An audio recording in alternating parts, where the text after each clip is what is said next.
The idea that women were weaker, more emotional, and easily led astray by evil was pressed into the collective mind by the church. It was a cultural war on a spiritual level, and there was some horrible consequences, in my opinion.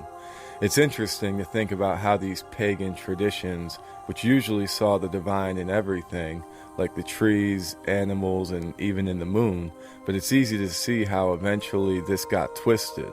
The Christians couldn't get rid of all these local, deeply ingrained beliefs, so they did the next best thing that they could. They just claimed it wasn't divine, it was demonic.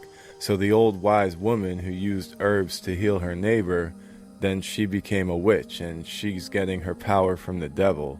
The person who could read the seasons and the stars, they became sorcerers dealing in black magic. It wasn't that the practices changed, it was how they were perceived. It was the religious insanity. This whole shift in thinking really set the stage for the madness that came later. People still had their fears and their struggles. They're always worried about famine or the plague or other diseases, but now they had a convenient theological scapegoat. It wasn't God punishing them for their sins, it was the devil and his earthly servants. And of course, they thought women were more susceptible to evil because of the story of Eve in the garden.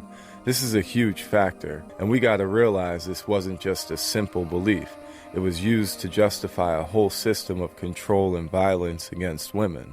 The witch hunts were, in some ways, an extension of this patriarchal anxiety, I would say.